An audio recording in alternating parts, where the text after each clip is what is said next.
Hello students, welcome back. Today we'll start with our next chapter, that is A Merchant and His Caravan. Okay, The Merchant and His Caravan. Now what we will study in this chapter. This story describes the journey of a merchant who went to sell his goods in another city and arranged a caravan. He faced many difficulties during his journey, but at last he succeeded.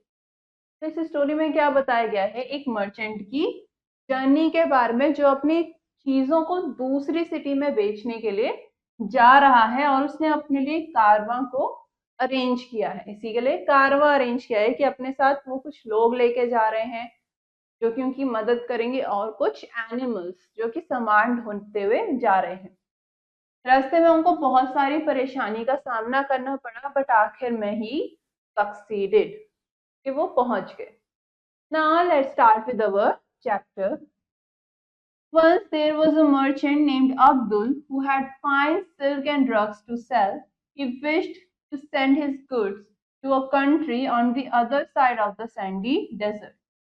तो एक बार एक merchant थे जिनका नाम अब्दुल था, जो कि कुछ फाइन सिल्क और रग्स को बेचा करते थे। ठीक है, उनकी इच्छा थी कि वो अपनी इन चीजों को डेजर्ट के यानी कि रेगिस्तान की दूसरी साइड जो कंट्री है वहां पर बेचें। The merchant owned a large caravan of camels and employed many man. तो उस मर्चेंट के पास एक बहुत बड़ा कैमल्स और कुछ लोग थे जो उसने अपने अंदर काम करने के लिए रखे हुए थे। उनका एक कारवां था। Camels was the only animal strong enough to travel the desert with the heavy loads. Camels यानी कि ऊंट एक लौते एनिमल है जो कि इतने स्ट्रांग हैं कि वो डेजर्ट में सामान उठाकर चल सकें। For many days, Abdul and his men had been preparing for the journey. The canvas tent and the poles were placed upon one camel. Great leather bottles of water were loaded upon another camel. Firewood and bags of rice and barley meal were placed upon still another.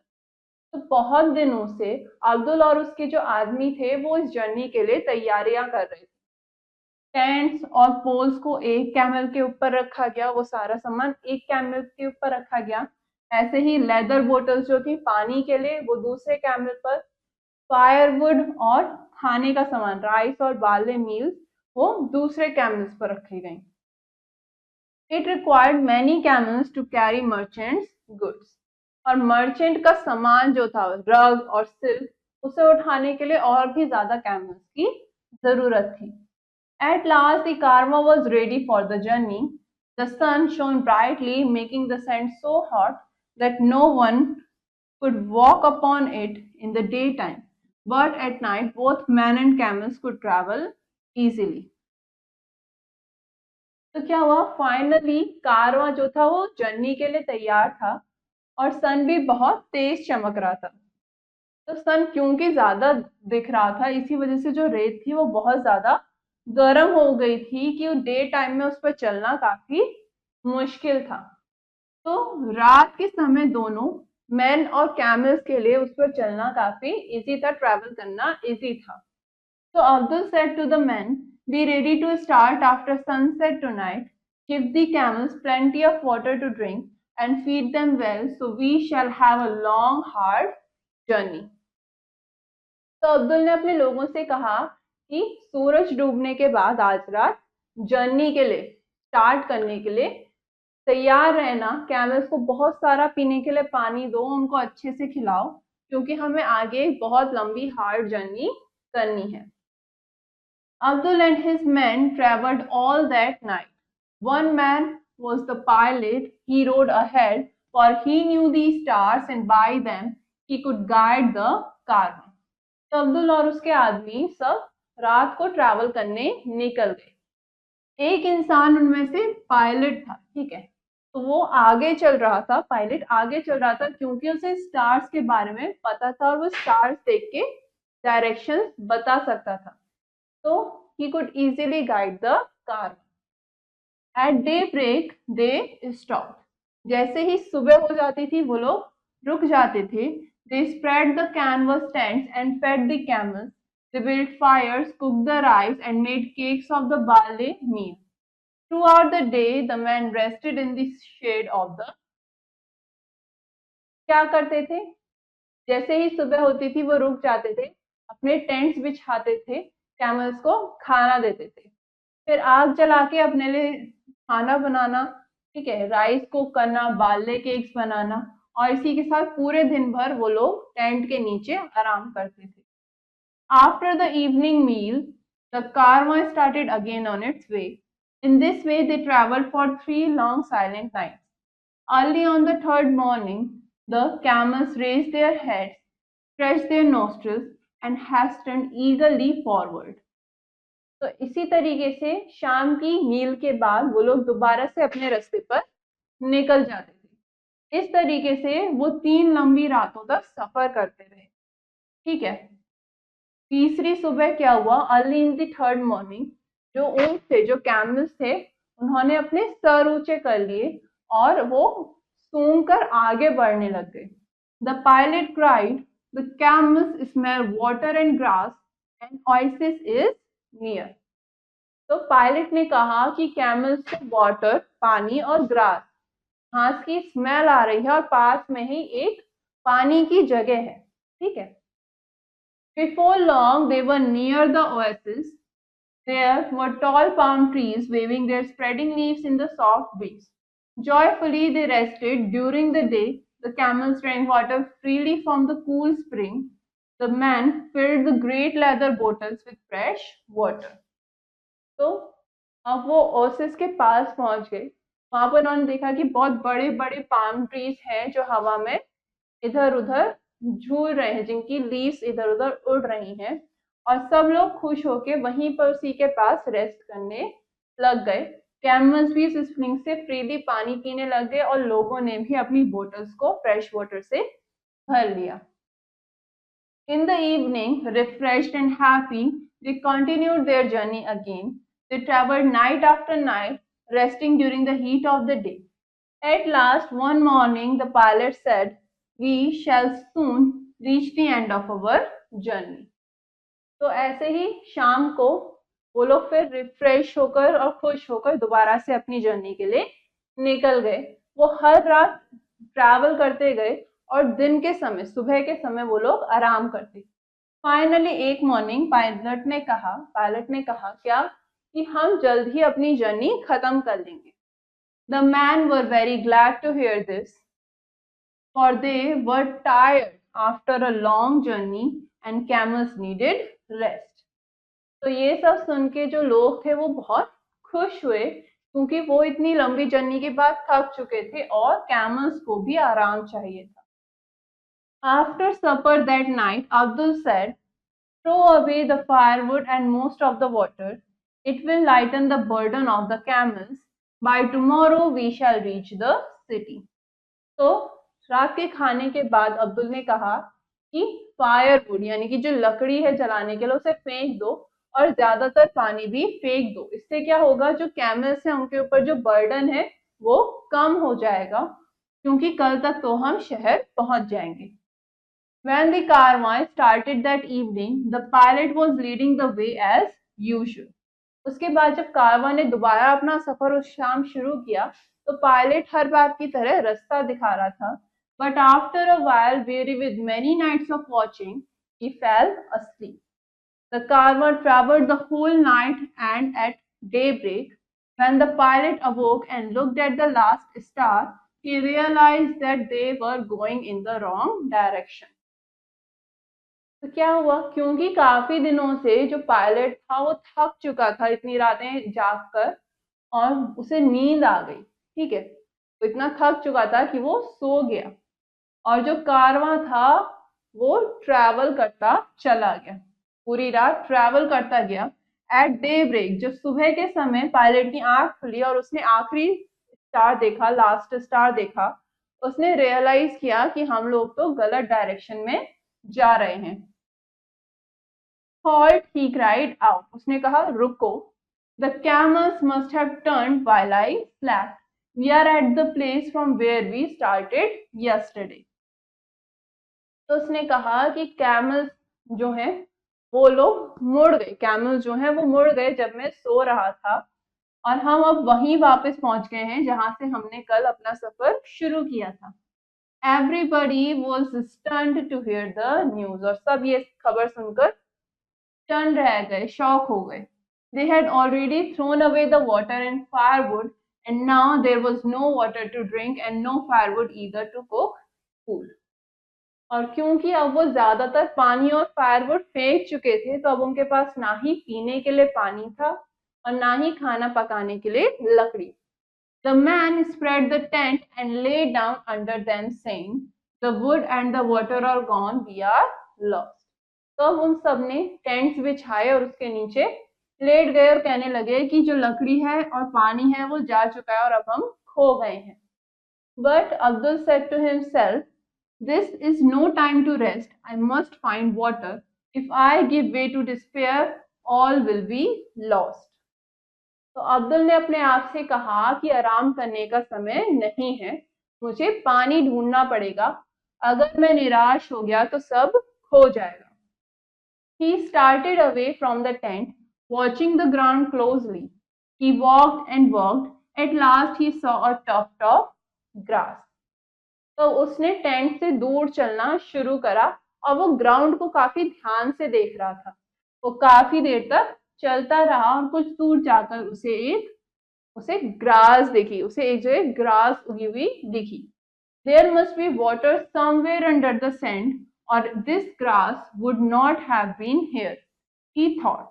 उसने सोचा कि यहाँ इस रेत के नीचे कहीं ना कहीं पानी होगा, वरना यहाँ पर ये घास नहीं होती। So he ran back to the tent, shouting and calling, "Come quickly, I have found water. Bring an axe and a spade." तो वो वापस टेंट पर गया, वापस टेंट के पास गया और चिल्लाने लगा, सबको बुलाने लगा कि जल्दी आओ, मुझे पानी मिल गया और अपने साथ एक कुल्हाड़ी और स्पेड लेकर आओ। The man jumped up and ran with him to place where the grass was growing. तो सभी लोग खड़े हो गए और उसके साथ भाग के गए उस जगह जहां पर घास उग रही थी। They began to dig in the sand. Soon they struck a rock. अब वो उस रेत को खोदने लगे और जल्द ही उन्हें एक रॉक मिली, एक पत्थर मिला। Abdul jumped down into the hole and put his ear close to the rock. जो अब्दुल था वो उस होल में जो उन्होंने डिग किया था उसमें कूदा और अपने कान को उस पत्थर पर लगा के सुनने लगा। Water, water, he cried. I hear water running under this great rock. We must not despair. तो कहने लगा कि पानी, मैं इस पत्थर के नीचे पानी की आवाज सुन सकता हूँ, बहते हुए पानी की आवाज सुन सकता हूँ, हमें निराश नहीं होना चाहिए। Then, rising his axe above his head, he struck a heavy blow. Again and again he struck the rock. At last the rock broke and a stream of water, clear as crystal, filled the hole almost before the merchant could jump out of it. फिर उसने क्या करा, अपनी कुल्हाड़ी को अपने sir के ऊपर उठाया और बहुत तेजी से उस पत्थर पर वार किया। ऐसे ही वो बार बार उस रॉक को स्ट्रक करता चला गया। आखिर में वो पत्थर टूट गया और वहां पर फ्रेश क्रिस्टल वाटर से वो गड्ढा जो था वो भर गया। The people jumped in joy. लोग खुशी से उछलने लग गए। They drank the water eagerly and then led the camels to the spring. उन सब ने खुशी से जल्दी जल्दी पानी पिया और फिर अपने कैमल्स को भी वहां पर ले आए। They set up a pole to which they fastened a flag so that other traders might find the well. उन्होंने वहां पर एक पोल सेट किया और उस पर एक झंडा लगा दिया ताकि बाकी ट्रेडर्स जो इस रास्ते से गुजरे उन्हें पता चल जाए कि यहाँ पर पानी है। In the evening, the men again started on their journey and they reached the city the very next day. और शाम को उन लोगों ने फिर अपनी जर्नी शुरू करी और अगले दिन वो अपने सफर के एंड पर यानी कि सिटी पर पहुंच गए, शहर पहुंच गए। नाउ हमने इस चैप्टर में क्या सीखा? A fable teaches not to give up. We should keep calm and have patience even in adverse situation. कि हमें गिव अप नहीं करना चाहिए, हमें काम रहना चाहिए, शांत रहना चाहिए और पेशेंस से काम लेना चाहिए जब हम किसी डिफिकल्ट सिचुएशन में फंसे हों ना। हमने इस चैप्टर में कुछ न्यू वर्ड्स पढ़े, अब हम उनके मीनिंग्स देखेंगे। डेजर्ट यानी कि रेगिस्तान, a large of land usually in a hot region where there is almost no water, rain, trees or plants. ठीक है। कारवां क्या होता है? a group of people and animals who travel together, एक आदमियों यानी कि लोगों का और एनिमल्स का एक ग्रुप जो कि साथ में ट्रैवल करता है, उसे क्या कहते हैं? कारवां। ओएसिस क्या होता है? Small area in a desert where water and plants are found, एक डेजर्ट के बीच में, रेगिस्तान के बीच में एक ऐसा छोटा सा एरिया जहां पर पानी और पेड़ देखने को मिलते हैं। Spring, a place where water comes up through the ground, एक ऐसी जगह जहां पर पानी जमीन से निकलता है। वेरी यानी कि बहुत थका हुआ, to be very tired. Despair यानी कि निराश होना, a feeling that everything is wrong and that nothing will improve, एक ऐसी फीलिंग कि जहां पर आपको लग रहा है कि सब कुछ गलत हो रहा है और कुछ सही नहीं हो पा रहा, कुछ अच्छा नहीं हो रहा। Okay, now we have a few questions in this chapter. First, fill the correct option in OMR sheet.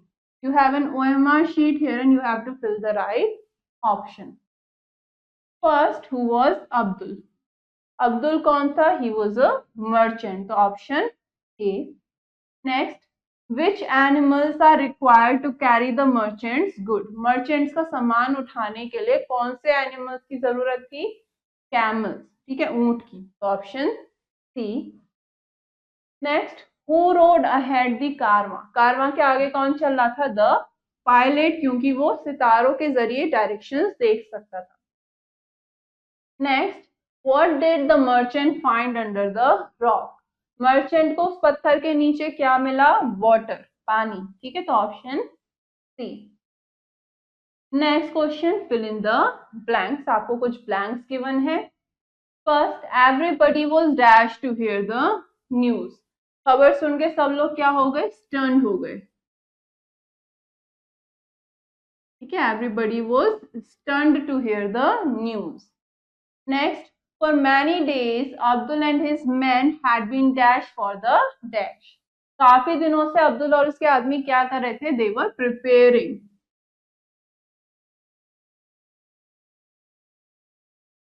ठीक है, they were preparing for what? Preparing for the journey.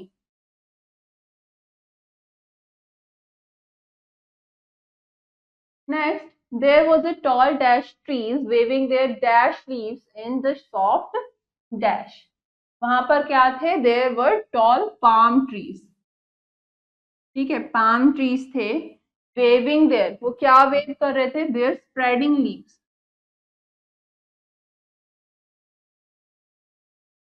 There spreading leaves in the soft bridge.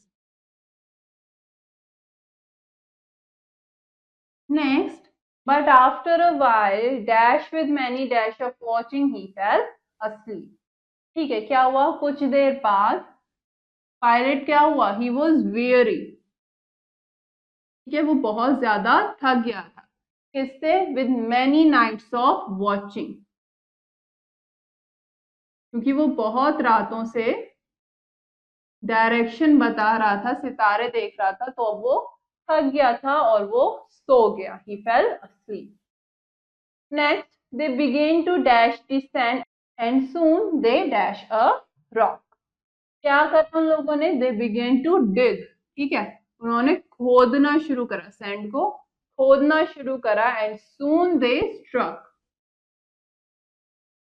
उन्होंने जल्दी ही क्या मिली उन्हें? एक rock मिल गई। Okay, now next question, write whether the statements are true or false, आपको बताना है कि स्टेटमेंट सही है या गलत। First, the merchant used to sell diamonds, जो मर्चेंट था वो डायमंड सेल कर रहा था, false. He used to sell what? He used to sell silk and rugs. Next, the merchant and his men started the journey in the morning. Merchant और उसके आदमी जो थे उन्होंने सफर सुबह शुरू करा? फॉल्स। उन्होंने कब शुरू करा? उन्होंने सूरज डूबने के बाद अपनी जर्नी शुरू करी, क्योंकि तब जो रेत थी वो गर्म नहीं रहती थी। Next, the camel smelled water and grass. Camels को वाटर और ग्रास की स्मेल आई। यस, तो ये क्या हो गया? True. Next, they had already thrown away the water and firewood. उन्होंने ऑलरेडी पानी और फायरवुड को फेंक दिया था। यस, तो ये क्या हो गया? True. Next, Abdul saw a tuft of grass. Abdul को एक जगह काफी ग्रास दिखी। यस, तो ये क्या हो गया? True. Okay, now all the other questions you will do it yourself to understand the chapter better, and this finishes our chapter. Now for the next lesson, we will continue in our next class. Till then, have a nice day.